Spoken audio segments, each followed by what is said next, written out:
ఈ రాష్ట్రంలో ఉన్నటువంటి ప్రతి మహిళకు సంవత్సరానికి 15,000 ఇస్తానని చెప్పినాం. 2 సంవత్సరాలు పూర్తయింది. ఎక్కడన్నా ఎవరికన్నా ఇచ్చినావా? అది అడుగుతారని, అది ప్రశ్నిస్తారని వాటికి అవకాశం లేకుండా నీ అంతకు నువ్వే ఒక అజెండా నువ్వే తయారు చేసుకొని నువ్వు నీ హెడ్లైన్స్లో నీకు కావాల్సినటువంటి పేపర్లో జగన్మోహన్ రెడ్డిని అపకీర్తి తెచ్చే రకంగా వ్యాకరణలు రాయడం. నువ్వు చెప్పినావు ఈ రాష్ట్రంలో ఉన్నటువంటి నిరుద్యోగులకు అందరికీ కూడా ఉద్యోగాలు ఇస్తా, లేకుండా ఉంటే నిరుద్యోగ భృతి ఇస్తా అని చెప్పినావు. ఎక్కడైనా ఒకటికైనా ఇచ్చినావా? ఇవాళ నువ్వు ఇచ్చినటువంటి హామీల్లో ఒక్కటైనా సంపూర్ణంగా అమలైందా? అన్నిటికీ ఏదో ఒక కామా పెట్టడం, ఏదో ఒక క్లాస్ పెట్టడం, పక్కన పెట్టడం. మేజర్ ఏవైతే నీ హామీలు ఇచ్చినావో అవి అసలు ఇంతవరకు టేకప్ కూడా చేయలే. ఈరోజు మీరు చేసేటువంటి కార్యక్రమాలు ప్రజలంతా అసహించుకునేటువంటి రకంలో ఉంది. ఈరోజు మెడికల్ హాస్పిటల్స్ తీరును మీరు ఏ రకంగా ప్రైవేట్ పరం చేయాలని చెప్పి ఆలోచన చేస్తారో రాష్ట్ర ప్రజలంతా ఉన్నారు, మిమ్మల్ని చీకొట్టారు. మిమ్మల్ని దాంట్లో నుంచి బయటపడాలి. నువ్వు దాంట్లో నుంచి బయటపడేదానికి రోజుకు ఒక కారణం. ఆ తర్వాత మా పార్టీ మా నాయకుని కుటుంబ సభ్యులను ఒకరినైతే నువ్వు లోపరుచుకొని నీకు అవసరమైనప్పుడంతా నువ్వు ఎప్పుడైతే గడ్డు కాలంలో ఉంటావో, నువ్వు ఎప్పుడైతే ఆపదల్లో ఉంటావో ఈ యొక్క కేసులను ముందరికి తీసుకొని పెట్టి నీ ఈనాడు పేపరు, నీ ఆంధ్రజ్యోతి పేపర్లో హెడ్లైన్స్. నేను అడుగుతున్నాను, ఎక్కడికి పోతున్నాం? ఇది ఏం సాంప్రదాయం ఇది? ఇటీవల కాలంలో ఆ యొక్క మన మాచర్ల కాన్స్టిట్యున్సీలో గుండ్లపాడు అనేటువంటి విలేజ్లో ఒక హత్య జరిగింది. ఇద్దరు తెలుగుదేశం పార్టీ వర్గంలో ఉన్నటువంటి వాళ్ళు 2 వర్గాలుగా విడిపోయి ఒకరికొకరు సరిపోకుండా జబిశెట్టి వెంకటేశ్వర్లు అనేటువంటి వ్యక్తిని, కోటేశ్వరరావు అనేటువంటి వ్యక్తులను తెలుగుదేశానికి సంబంధించినటువంటి తోట వెంకటరమణయ్య, తర్వాత జబిశెట్టి శ్రీనివాసరావు అనేటువంటి వాళ్ళు వెంటబడి కాపుగాసి చంపడం వాస్తవం. అది మీ పత్రికల్లో వచ్చింది. ఆ రోజు ఏ వాహనంతో అయితే వీళ్ళు దాడి చేశారో దాంట్లో క్లియర్గా జేబీఆర్ అంటే జూలకంటి బ్రహ్మానందరెడ్డి అని చెప్పేసి ఆ స్కార్పియో వెనకల పెద్ద లోగో ఉంది. అదే వాహనాన్ని నడుపుతూ ఎవరైతే హంతకులు ఉండారో వాళ్ళ పక్కన బ్రహ్మానందరెడ్డి పోయేటువంటి ఫోటోలు ఉన్నాయి, విజువల్స్ ఉన్నాయి. ఇవి పక్కన పెట్టి ఏమీ సంబంధం లేనటువంటి మా పార్టీ నాయకులు పిన్నెల్లి రామకృష్ణారెడ్డిని ఆ హత్యలో మీరు చూపిస్తారా? ఏమండి పోలీసులు, మీకు కూడా చెప్తున్నాం, ఇది సమంజసమా? అధికార పార్టీ ఉంటే అధికార పార్టీకి ఏ రకంగా అంటే ఆ రకంగా మీరు దాసోహమై వాళ్ళు చెప్పినటువంటి స్క్రిప్ట్లో అమాయకులందరినీ తీసుకొని వచ్చి కేసుల్లో పెడతారా? ఏం సాంప్రదాయం ఇది? దయచేసి నేను చెప్తున్నా, ఈ పద్ధతి మీరు మానుకోకుండా ఉంటే మీకున్నటువంటి ఈ సునకానందం ఏదైతే ఉందో, ఈ సునకానందం 2 రోజులు 3 రోజులు మీ పేపర్లో రాసుకుంటారేమో. 3 సంవత్సరాలు అయిన తర్వాత ఈ ప్రభుత్వాలు ఏమీ మీకు అండగా ఉండవు. ఈ 3 సంవత్సరాలు పక్కన పెట్టు. దీని తర్వాత భగవంతుని కూడా నువ్వు సమాధానం చెప్పుకోవాలా. పైకి పోయిన తర్వాత భగవంతుని కూడా నువ్వు సమాధానం చెప్పుకోవాలా. నువ్వు చేసేటువంటి నికృష్టమైనటువంటి పనులకు ఒకసారి ఆలోచన చేయి. రాజశేఖర రెడ్డి గారి మరణానికి కంటే ముందు అసెంబ్లీలో నువ్వు మాట్లాడావు. నువ్వు ఎట్లా తిరిగి వస్తావో అసెంబ్లీకి చూస్తా అని చెప్పి నువ్వు చేసినటువంటి చంద్రబాబు నాయుడు గారు చేసినటువంటి ప్రసంగం అసెంబ్లీలోనే ఉంది. దాని తర్వాత ఒక 4-5 రోజులకు రాజశేఖర రెడ్డి గారు మరణించారు హెలికాప్టర్ క్రాష్లో. నువ్వే కదా ముద్దాయి దాంట్లో. నువ్వు ఆ రకమైనటువంటి సవాల్ విసిరిన తర్వాత ఆ యొక్క కేసు నీ మీద పెట్టాలనా లేదా? చంద్రబాబు నాయుడు గారు మీరు చెప్పండి. మరి నువ్వు అసెంబ్లీ సాక్షిగా అసెంబ్లీలో కూర్చొని తిరిగి ఈ సభకు ఎట్లొస్తావో నేను చూస్తా అని చెప్పి మీరు మాట్లాడినారే. మరి రాజశేఖర రెడ్డి గారు మరణించిన తర్వాత నువ్వేనా ఏవన్ ముద్దాయి దాంట్లో? ఈ రాష్ట్రంలో నువ్వు అధికారంలోకి వచ్చిన తర్వాత గడిచిన 2 సంవత్సరాల్లో 21 హత్యలు జరిగాయి. ఈ 21 హత్యలు ప్రభుత్వం స్పాన్సర్ చేసినటువంటి హత్యలు కాదా? మరి ప్రభుత్వం పెద్ద అయినటువంటి నీకు ప్రతి ఒక్క దాంట్లో భాగం ఉండి ప్రతి ఒక్క దాంట్లో నిన్ను ఏమని ముద్దాయిగా పెట్టాలనా లేదా చంద్రబాబు నాయుడు గారు ఒకసారి ఆలోచన చేసి చెప్పు. ఏం మాట్లాడుతున్నాం, ఏం చేస్తున్నాం? కనీసం మాట్లాడేటప్పుడు కనీసం విద్యుత్ ధర్మం కొంచెమన్నా, అరే నా వయసు పైబడిపోతూ ఉంది, నేను కూడా ఈరోజు కాకుండా రేపు 10 లోపాలకు పోవాలా, కొంతన్నా పాపాలు చేస్తే ఆ పాపాలకు ప్రక్షాళన చేసుకోవాలా, పాశ్చాత్యం పడాలనేట్టు పోయి రోజు రోజుకు అధ్వానమైనటువంటి నీ తీరును అనకాపల్లిలో పోయి నువ్వు మాట్లాడతావా? అనకాపల్లిలో పబ్లిక్ మీటింగ్లో నువ్వు వివేకానంద రెడ్డి హత్య గురించి మాట్లాడతావా? ఎవరు ఆపారండి? చంద్రబాబు నాయుడు గారు ఎవరైనా ఆపారా? జగన్మోహన్ రెడ్డి గారు ఈరోజు అధికారంలో ఉన్నారా? జగన్మోహన్ రెడ్డి గారు ఏమన్నా కోర్టులో పిటిషన్ వేసుకొని వివేకానంద రెడ్డి హత్య కేసు జరగకూడదని చెప్పి ఏమన్నా పిటిషన్ వేసుకొని ఆపుకుంటున్నారా? నీ నీచ రాజకీయం కోసం, నీ చేతగానితనం కోసం ఒక ట్రంప్ కార్డు మాదిరి వాళ్ళ కుటుంబ సభ్యులు, జగన్మోహన్ రెడ్డి గారి కుటుంబ సభ్యులు ఇద్దరిని లోబర్చుకొని వాళ్ళతో పిటిషన్లు వేయించుకుంటూ నీకు ఎప్పుడు గడ్డు కాలం వస్తుందో నువ్వు మాట్లాడినట్టు మాట్లాడడము, వాళ్ళకు కావాల్సినటువంటి మేలును అందజేయడం. రాష్ట్ర ప్రజలందరూ ఏమన్నా పిచ్చోళ్ళు అనుకున్నారా? చెవులో పూలు పెట్టుకున్నావా అనుకున్నావా?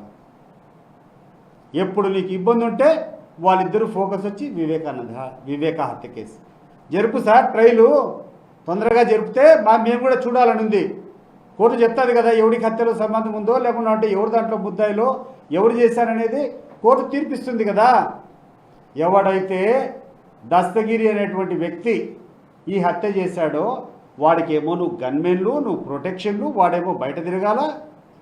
ఎవరికి సంబంధం లేనటువంటి వాళ్ళ మీద నువ్వు నిందలు వేసుకుంటూ నీ పత్రికల్లో మీరు రాసుకుంటూ ఉంటారా? మంచి పద్ధతి కాదండి చంద్రబాబు నాయుడు గారు, మంచి పద్ధతి కాదు ఇది. ఇప్పటికైనా మీరు మేల్కోకపోతే, ఇదే రకమైనటువంటి దుష్ప్రచారం జరిగితే ప్రజలు సరైనటువంటి సమయంలో మీకు బుద్ధి చెప్తారు. ఈరోజు రాష్ట్రంలో అనేక సమస్యలు ఉన్నాయి, నువ్వు ఇచ్చినటువంటి హామీలు ఉన్నాయి, నువ్వు చేసేటువంటి కొల్లగొట్టేటువంటి ఈ రాష్ట్ర ఖజానానంతా కొల్లగొట్టేటువంటి విధానం ఈరోజు ఎక్కడ చూసినా చర్చనీయాంశమైంది. దీనన్నీ మార్చేదానికోసం నువ్వే ఒక అజెండా తీసుకొని వస్తావు, ప్రజల్లో అపహాస్య పాలవుతావు, నవ్వుల పాలవుతావు. ఒకరోజు తిరుపతి లడ్డు అని మాట్లాడినావు, అది వికటించింది. నీ వీపునే ప్రజలు బాగా కొట్టడం మొదలుపెట్టారు. ఎక్కడ పోయినా కూడా ఈ పనికిరానోడు కూర్చొని దేవుడి ప్రసాదం మీద కూడా ఇట్లా అపవాదాలు వేస్తాడని చెప్పి నీకు చెడ్డ పేరు వస్తే ఆ అజెండా పక్కన పెట్టాం. రెండో రోజు రాజధాని నిర్మిస్తా అని చెప్పినావు, ఏమీ అవసరం లేకుండా నువ్వంతకు నువ్వే ఒక సభ పెట్టుకున్నావు. ఆ సభలో నువ్వు తీర్మానం చేసుకున్నావు, కేంద్ర ప్రభుత్వాన్ని పంపించుకున్నావు. నువ్వు ఒక పెద్ద మాస్టరు, ఒక పెద్ద పేట్రియాటు, ఈ రాజధాని ఎందుకు చేస్తాడని చెప్పే ప్రయత్నాలు చేసినాం. నీ అసలు రంగును వైఎస్ఆర్ కాంగ్రెస్ పార్టీ ఎండగట్టింది. నువ్వు చేసేటువంటి తప్పులన్నింటినీ చూపించడం, ఆ రాజధాని నిర్మాణం ముసుగులో నువ్వు చేసేటువంటి దోపిడీనంతా సమర్థవంతంగా మేము ప్రజల దృష్టికి తీసుకొని పోయినాం. నువ్వు మాట్లాడేటువంటి పరిస్థితి లేక దాన్ని పక్కన పెట్టేసినాయి నీ పేపర్లు, నీ కథ. ఇప్పుడు దాని గురించి మాట్లాడడంలా, ఎందుకంటే 1-2 రోజులు ట్రోలింగ్ చేసాం, మావిగాని అంటే ఏంది అది ఇది అని చెప్పి. ఈరోజు ప్రజల్లోకి స్పష్టంగా పోయింది, జగన్మోహన్ రెడ్డి గారి విజన్ చాలా బెటర్ విజన్. ఈ చంద్రబాబు నాయుడు చేసేదంతా రాజధాని పేరు చెప్పి రాష్ట్ర ప్రజల జోబుల్లో ఉన్నటువంటి డబ్బులన్నీ దోపిడీ చేస్తాడనే విధానం స్పష్టంగా పోయింది ప్రజలకు. సో దాన్ని పక్కన పెట్టాం. ఈరోజు ముక్కు ముఖం తెలియని డెఫినెట్గా ఆ అబ్బాయి దస్తగిరి అనేటువంటి వ్యక్తి మా పార్టీకి సంబంధించినటువంటి నాయకులతో సత్సంబంధాలు ఉన్నాయి. ఒక రాజకీయంగా కానీ లేకుండా అంటే అతను చేసేటువంటి రియల్ ఎస్టేట్ వ్యాపారంలో కానీ మాకు సంబంధించిన నాయకులతో సంబంధాలు లేవని మేము చెప్పడంలే. సంబంధం ఉన్నంత మాత్రం వాళ్ళు హత్య చేస్తారా? ఏ రకంగా నిత్యానంద రెడ్డికి సంబంధం అండి? వాళ్ళు నిత్యానంద రెడ్డికి చంపిన వాళ్ళతో సంబంధం ఉండొచ్చు, వాళ్ళు అనేక కార్యక్రమాల్లో నిత్యానంద రెడ్డిని సపోర్ట్ చేస్తూ ఏదైనా 4 సార్లు కేకులు కట్ చేసుకోవచ్చు, లేకుంటే నిత్యానంద రెడ్డితో ఏమైనా పనులు కావాలంటే చేయించుకునేదానికి ప్రయత్నాలు చేయొచ్చు. కానీ అంత మాత్రం నిత్యానంద రెడ్డికి హత్య చేయాల్సినటువంటి అవసరం ఉందా? దస్తగిరిని మా పార్టీ వాళ్ళకి అని చేయాల్సినటువంటి అవసరం ఉందా?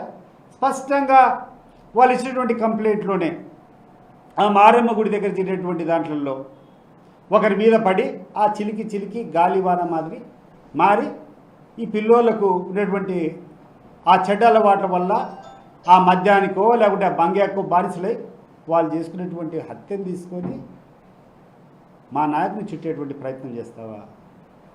తప్పు చంద్రబాబు నాయుడు గారు, తప్పు గుర్తుపెట్టుకోండి. You will be answerable tomorrow. ఈ ఈ ఈ లోకంలో కాకుండా పైన ప్రతి ఒక్కరు గమనిస్తూ ఉండరు. గుర్తుపెట్టుకో, నువ్వు ఇది మంచి పద్ధతి కాదు, నీ స్థాయికి మంచి పద్ధతి కాదు. ఆ తర్వాత ఆ మంత్రులు ఒక ఆమె వచ్చి మాట్లాడుతుంది, నేను బీసీ వాళ్ళని చంపినారని.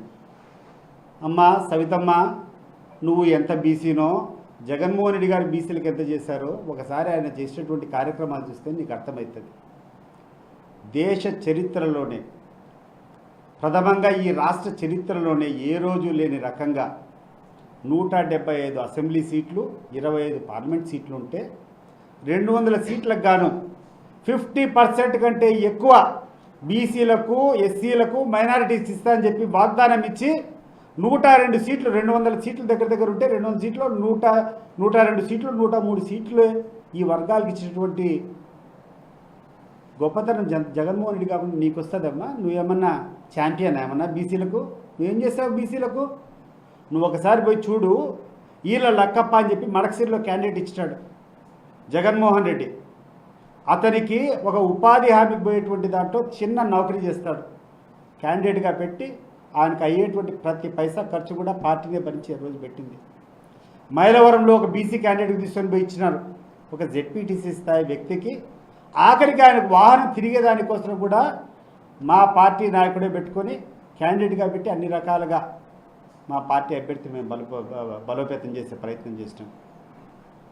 విజయవాడ అర్బన్లో ఒక మైనారిటీ అభ్యర్థికి, చిన్న స్థాయి అభ్యర్థి అయినా వీళ్ళకి అందరికీ కూడా, ఎందుకంటే అట్టడుగునేటువంటి వాళ్లకు ఆర్థికంగా సరిగ్గా లేకుండా ఉన్నాయి అని ఒక మంచి సంకేతం ఇవ్వాలా, వీళ్ళందరినీ పైకి తీసుకొని రావాలా, ఆర్థికంగా రాజకీయంగా పైకి తీసుకొని రావాలని చెప్పి ఆర్థిక వనరులు అనేటువంటి అంశాన్ని పక్కన పెట్టి మా పార్టీ నాయకుడు మా ఖర్చులతో కూర్చొని క్యాండిడేట్ పెట్టేటువంటి ఘనత మాకుందా నీకుందమ్మా? బీసీలు చంపిన వాళ్ళు బీసీనే, చనిపోయిన బీసీనే. వాళ్ళకి చిన్న ఘర్షణ జరిగిపోతే బీసీలను చంపినామా మేము? ఏమన్నా మీకు ఏమన్నా తెలియని మాట్లాడుతుంటారా మీరు? ఆ పార్థసారథి ఏదో ఆయన గొడ్డలితో అంట ఆయన మాట్లాడినటువంటి మాటలైతే రాత్రి హత్యలు, తెల్లారాక శవాల దగ్గర మొసలి కన్నీళ్ళు. మీ నాయకునికి అయ్యా ఇవన్నీ అవసరము? మీ నాయకునికి, మా నాయకుడు సింహం లాంటి వాళ్ళు, పోతే జనం లేకపోతే ఎక్కడికి పోయినా కూడా హారతి కర్పూరాలు ఇచ్చి స్వాగతం పలుకుతారు. మీరు ఒకసారి రోడ్లోకి రండి, జగన్మోహన్ రెడ్డి రోడ్లోకి వస్తారు, ప్రజలు ఎవరిని ఎట్లా రిసీవ్ చేసుకుంటారో ప్రజలు చెప్తారు. అంతేగాని నీ ఎట్లాంటి చౌకబారు నాయకులందరూ కూర్చొని స్టేట్మెంట్లు ఇస్తే మా నాయకుడు ఏం మసకబారడు. గుర్తుపెట్టుకోండి, మీరు ఎన్ని రకాలుగా మీరు మా నాయకుడిని తప్పుదోవ పట్టించాలని ప్రయత్నం చేసిన జనం హృదయంలో మా నాయకుడి యొక్క స్థానం పదిలంగా ఉంటుంది. వారి గుండెల్లో మా నాయకుడు, మా జగన్మోహన్ రెడ్డి ఎప్పుడూ శాశ్వతంగా ఉంటారు. ఆయన చేసినటువంటి మంచి పనుల్లో 10% చేస్తారా మీరు? ఒక 10%. ఇది ఛాలెంజ్ మీకు నేను చెప్తున్నా. రాష్ట్రంలో ఉన్నటువంటి పేద వర్గాలకు కానీ, బలహీన వర్గాలకు కానీ, బడుగు వర్గాలకు కానీ జగన్మోహన్ రెడ్డి గారు తీసుకునేటువంటి చర్యల్లో ఒక 10% కమిట్మెంట్ మీ పార్టీకి ఉందా? ఆయన ఇచ్చినటువంటి అన్ని హామీలు డీబీటీ, డైరెక్ట్ బెనిఫిషరీ ట్రాన్స్ఫర్, ఎక్కడే కానీ మధ్యవర్తి లేదు, ఎక్కడే కానీ దళారు లేదు. ఒక బటన్ నొక్కితే వాళ్ళ అకౌంట్లో పడేటువంటి పరిస్థితి తీసుకొని వచ్చి ఏ పేదవాడు, ఏ గ్రామీణ ప్రాంతంలో ఉన్నవాడు కూడా ఆఫీసుల చుట్టూ తిరగకూడదని ప్రతి గ్రామాల్లో కూడా సచివాలయాలు కట్టి అక్కడనేటువంటి వాలంటీర్లు పెట్టి వాళ్ళ సమస్యలను తన సొంత సమస్యగా కూర్చొని పరిష్కారం చేసినటువంటి గొప్ప విప్లవకారి మా జగన్మోహన్ రెడ్డి కాదా? నాడు నేడు అని చెప్పి ఈ పేద ప్రజల యొక్క వాళ్ళ ఆర్థిక స్తోమత పెరగాలంటే చదువుకుంటేనే బాగుంటుంది, చదువుకుంటేనే వీళ్ళు ఈ యొక్క ఆర్థిక స్తోమతలు పెంచుకోగలుగుతారని చెప్పి వాళ్ళకి ఇచ్చినటువంటి ఊరట. గ్రామాల్లో ఉన్నటువంటి స్కూళ్ళకన్నిటికీ ఒక మహర్దశ తీసుకొని వచ్చి 15,000 కోట్ల రూపాయలు గ్రామ ప్రాంతాల్లో ఉన్నటువంటి స్కూళ్ళన్నీ ఈరోజు బాగుపరుస్తున్నారు. వాళ్ళకి కావాల్సినటువంటి ప్రతి చదువుకునేటువంటి తల్లికి 15,000 రూపాయలు అమ్మఒడి అని చెప్పి స్కీమ్ ఇచ్చారు. వాళ్ళ స్కూళ్ళల్లో ఈరోజు ఒక మంచి నాణ్యమైనటువంటి మెనూ, ఒక నాణ్యమైనటువంటి వాళ్ళకు ఆహారం పెట్టేటువంటి పరిస్థితి తీసుకొని వచ్చినారు. ఈరోజు వాళ్ళకి కావాల్సినటువంటి యూనిఫామ్ దగ్గర నుంచి, టెక్స్ట్ బుక్ల దగ్గర నుంచి, గ్రామాల్లో ఉన్నటువంటి క్లాస్ రూమ్స్ అంతా కూడా ఒక మల్టీనేషనల్ కంపెనీలు ఏ రకంగా అయితే ఒక గొప్ప కార్పొరేట్ స్కూల్స్ ఉంటాయో దానికంటే దానికంటే గొప్పగా చేసేటువంటి ఘనత. ఇన్ని గొప్పలు మా జగన్మోహన్ రెడ్డి గారు చేస్తే వైద్య రంగంలో ఏ పేషెంట్ పోయినా కూడా ధైర్యంగా పోయి ఆరోగ్యశ్రీ పెట్టుకొని వైఎస్ఆర్ ఆరోగ్యశ్రీ పెట్టుకొని పోతే వాళ్ళకు చేసి మళ్ళీ హాస్పిటల్ నుంచి డిశ్చార్జ్ అయితే కూడా మళ్ళీ వాళ్ళ ఖర్చుల కోసం కోరుకునే దొరికించేటువంటి గొప్ప స్కీములు తీసుకొని వచ్చి పేదవాళ్ళ గుండెల్లో గుడి కట్టుకునేటువంటి వ్యక్తి జగన్మోహన్ రెడ్డి అయితే ఏ కార్యక్రమం చేసినా ఆ కార్యక్రమం వెనక కమిషన్లు ఆర్థికంగా నువ్వు లాభపడాల. ఏమన్నా నువ్వు చేసేటువంటి దాంట్లో? నువ్వు చేసే రాజధానిలో ఏముంది? నువ్వు చేసే రాజధానిలో దోపిడీ తప్పేముంది? మరి ఎందుకు కంటిన్యూ చేయడం లేదు నీ పేపర్లలో? రాజధాని గురించి నీ పేపర్లో ఎందుకు పక్కన పెట్టేసినాయి? లడ్డు గురించి ఇప్పుడు ఎందుకు పక్కన పెట్టేసినాయి? ఉమ్ముతాండరు మిమ్మల్ని ప్రజలు మిమ్మల్ని చీత్కరించుకుంటాండరు. ఇంత నీచుడా ఇంత నికృష్టుడా అని. ఇంకా ఎన్ని రోజులు ఆడతారు సార్ ఇవన్నీ? దయచేసి చంద్రబాబు నాయుడు గారు కానీ ఈ తెలుగుదేశం పార్టీ నాయకులకు చెప్తున్నాను, మీకు ధైర్యం ఉంటే, మీకు ప్రజల పట్ల ఏమైనా విశ్వసనీయత విశ్వాసం ఉంటే మీరు చెప్పినటువంటి హామీలను దయచేసి వాటిని కంప్లీట్ చేయండి. మంచి పథకాలకు ఇవ్వండి. ప్రభుత్వ ధనాన్ని దుర్వినియోగం చేయొద్దండి. మీ కమిషన్ల కక్కుర్తి కోసం రాష్ట్రాన్ని రాష్ట్ర ప్రజలను అప్పుల బారి నుంచి కాపాడండి అని చెప్పి కోరుకుంటూ మీ యొక్క అతి తెలివితేటలను ప్రతి ఒక్క సందర్భంలో ఎండగడతాం. ఈ దస్తగిరి విషయమే కాదు, ప్రతి ఒక్క విషయంలో మేము చర్చకు వచ్చేదానికే సిద్ధంగానే ఉన్నాం. ఈరోజు దస్తగిరి విషయంలో ఇన్సిడెంట్ జరిగినప్పుడు ఉన్నటువంటి సిఐఎస్ఐ ఎందుకు ట్రాన్స్ఫర్ అవుతారా? నాకు అర్థం కాలే. కొత్త డిఎస్పీ వస్తాడు, కొత్త ఇన్స్పెక్టర్లు వస్తారు, నీ స్క్రిప్ట్ ప్రకారం కూర్చొని లింకప్ చేస్తారా? అంటే మీకు సంబంధించినటువంటి పార్టీ కార్యక్రమాల్లో ఈరోజు ఎవరైతే ఈ దాడిలో ఉన్నారో ఆ రవి, రాజు, ఆ తర్వాత XYZ ఎవరెవరో 30-40 మంది పిల్లలు ఉన్నారో వాళ్ళను మీ పార్టీ నాయకులు వాడుకోలేదా? గుండెల మీద చేయి పెట్టుకొని చెప్పు. మన కడపలో బిల్డప్ దగ్గర మీ పార్టీకి సంబంధించినటువంటి ఇద్దరు నాయకుల మధ్య తగాదా జరిగితే ఒక నాయకుడు వీళ్ళని తీసుకొని వచ్చి ఆ బిల్డప్ దగ్గర వాడుకున్నాడా లేదా చెప్పాలా? కడపలో ఎర్ముకపల్లిలో ఒక బిల్డింగ్ ఒకటి గుంటప్రసాద్ అని చెప్పి ఒక XMLAకి సంబంధించినటువంటి ప్రాపర్టీ అది చేసేటప్పుడు ఈ సంబంధించినటువంటి ఈ ముద్దాయిల్లో కొంతమంది దాంట్లో వచ్చి మీ పార్టీ వాళ్ళకి సహకరించారా లేదా అది మీరు చెప్పాలా? అంతేగాని వాస్తవాన్ని ఎంతవరకు ఉందో అంతవరకు చేయి. తప్పు చేసినటువంటి వాళ్ళని శిక్షించాలనే దాంట్లో ఎవరు కూడా వేరే ఆలోచన లేదు. తప్పు చేసిన వాళ్ళని శిక్షించాలి, కానీ దాని హద్దులు దాటి నీ స్వార్థ ప్రయోజనాల కోసం, నీ రాజకీయ లబ్ధి కోసం ఇంత నీచంగా వ్యవహరించడం సరైనది కాదు, సబబు కాదని చంద్రబాబు నాయుడుకు హితవు పలుకుతున్నాం.